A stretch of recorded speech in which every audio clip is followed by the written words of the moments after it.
Homili Hari Minggu Biasa Pekan ke-27. Injil dari Matius bab 21 ayat 33 sampai 43. Para saudara yang terkasih, secara istimewa selama 3 kali hari Minggu akhir-akhir ini, Yesus membentangkan kepada kita perumpamaan tentang kebun anggur. Bagian pertama tentang pekerja-pekerja kebun anggur, bagian kedua tentang perintah kepada 2 anak supaya bekerja di kebun anggur, dan hari ini bagian yang ketiga berkisah tentang penggarap-penggarap di kebun anggur. Jika kita mengikuti dan menyimak dengan saksama ketiga perumpamaan ini, maka cukup jelas bahwa Allah sang pemilik kebun anggur berkeinginan supaya ada yang bekerja di kebun itu dan menghasilkan buah yang sepantasnya. Penginjil Matius memulai kisah penggarap-penggarap kebun anggur dengan menunjukkan sebuah adegan Yesus sedang berhadapan dengan imam-imam kepala dan tua-tua bangsa Yahudi. Dan rupanya memang kepada kelompok inilah perumpamaan ini ditujukan. Yesus menceritakan tentang seorang tuan tanah yang membuka lahan kebun anggur, membuat pagar sekelilingnya, menggali lubang tempat pemerasan buah anggur, dan mendirikan menara jaga. Sampai pada situasi ini sudah sangat jelas bahwa sang tuan tanah telah mempersiapkan segala sesuatu dengan baik dan sangat lengkap. Tuan tanah itu pun menyewakan kebun anggur itu kepada para penggarap lalu berangkat ke negeri lain.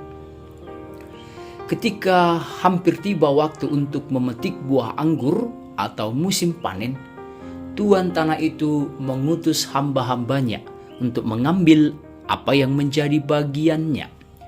Tentu sudah sepantasnya sebagai pemilik kebun anggur menerima hasil panen dari kebunnya sendiri. Tetapi bukannya dia memperoleh laba dari usahanya, justru hamba-hamba yang diutusnya ditangkap, dilempari dengan batu, dan bahkan dibunuh. Kendati demikian, pemilik kebun anggur itu tidak marah dan tidak menyerah. Dia mengirim lagi utusan dengan jumlah lebih banyak untuk mengambil apa yang menjadi bagiannya. Akan tetapi, para penggarap kebun anggur itu berlaku semakin kurang ajar. Mereka bukannya menaruh rasa sungkan dan rasa takut kepada para utusan, sebaliknya mereka pun memperlakukan utusan yang kedua ini sama dengan hamba-hamba yang pertama. Anehnya, meskipun sudah ditolak, bahkan dihina 2 kali berturut-turut oleh para penggarap kebun anggur itu, sang pemilik kebun anggur tidak mundur dan tidak putus asa. Dia tidak menutup kebun anggurnya dan tidak berhenti berusaha untuk mendapat apa yang menjadi bagiannya. Bahkan keputusannya menjadi semakin serius dan sungguh-sungguh sampai dia mengutus puteranya sendiri. Dia berpikir bahwa para penggarap itu akan menaruh rasa hormat karena yang datang adalah putra pemilik kebun anggur. Ini pilihan yang berani dan sangat berisiko. Dan benar bahwa bukannya mendapat hasil yang menjadi bagiannya, justru tuan itu kehilangan puteranya sendiri. Para penggarap itu telah menggila dan bertindak biadab. Mereka menangkap, melemparkan putra pemilik kebun anggur keluar dari kebun itu, dan membunuhnya. Mereka merampok hasil kebun itu dan merampas hak ahli waris dari kebun itu. Para saudara yang terkasih, mari kita simak sekali lagi perumpamaan ini. Pemilik kebun anggur telah membuka lahan dan mempersiapkan segala sesuatu yang perlu. Dia hanya menghendaki bahwa ia menerima upah yang pantas dari kebun yang dia buka.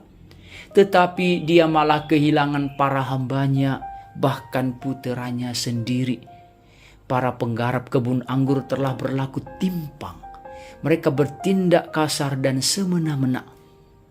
Maka memang kebun anggur itu akan diambil dari mereka dan diberikan kepada penggarap lain yang menghasilkan buah pada waktunya.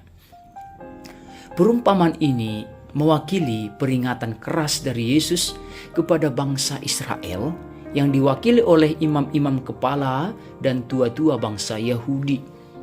Sesungguhnya Allah adalah pemilik kebun anggur dan kebun anggur itu adalah kerajaannya. Allah menghendaki supaya ada buah yang dihasilkan dari kebun itu dalam rupa rasa sesal dan pertobatan. Sebaliknya, para penggarap, imam-imam kepala dan tua-tua bangsa Yahudi telah bersikap keras kepala dan tegar tengkuk. Mereka telah menolak, menyiksa, bahkan membunuh para utusan Allah, sekalipun itu putra Allah sendiri. Maka kebun anggur itu, yakni kerajaan Allah, akan diambil dari mereka. Mereka bukan lagi bangsa pemilik dan penggarap kebun anggur itu, tetapi akan diberikan kepada bangsa lain yang menyerahkan hasilnya pada waktunya. Bangsa Israel telah gagal menanggapi dan menunaikan panggilannya untuk menghasilkan buah dari kerajaan Allah. Maka kerajaan itu akan diberikan kepada bangsa lain yang bisa memberikan hasil yang semestinya diberikan kepada Allah. Para saudara yang terkasih, sekarang kitalah penggarap baru di kebun anggur Allah, dan kepada kita Allah telah memberikan kerajaannya. Kita berada dalam pilihan, apakah kita akan mengulangi kegagalan penggarap-penggarap yang pertama, atau kita akan menjawab keyakinan dari Allah bahwa penggarap-penggarap baru akan memberikan hasil pada waktunya. Perumpamaan ini menjadi peringatan kepada kita, para pekerja yang telah diangkat Tuhan, supaya tidak mengulangi kesalahan yang pernah terjadi dan berakibat pada kehilangan hak masuk dalam kerajaan Allah. Sekaligus kita para penggarap saat ini harus bekerja dengan bertanggung jawab dan berupaya dengan sebaik-baiknya agar menghasilkan buah yang bisa dituai pada waktunya. Mengikuti ajakan Rasul Paulus dalam suratnya kepada jemaat di Filipi, kita para penggarap atau pekerja kebun anggur yang telah dipilih dan diangkat oleh Allah dipanggil untuk memikirkan, menghidupi, dan melakukan. Pertama, semua yang benar. Kedua, semua yang mulia. Ketiga, semua yang adil. Keempat, semua yang suci. Kelima, semua yang manis. Keenam, semua yang sedap didengar. Ketujuh, semua yang disebut kebajikan. Dan yang kedelapan, semua yang patut dipuji. Inilah buah-buah anggur yang dikehendaki Allah supaya kita berikan. Inilah bagian yang harus dituai pada waktunya. Kita berikan kepada Allah apa yang menjadi bagian dari Allah. Mari kita berjuang untuk melakukan yang benar, yang mulia, yang adil, yang suci, yang manis, yang sedap didengar, yang berkebajikan, serta yang patut dipuji.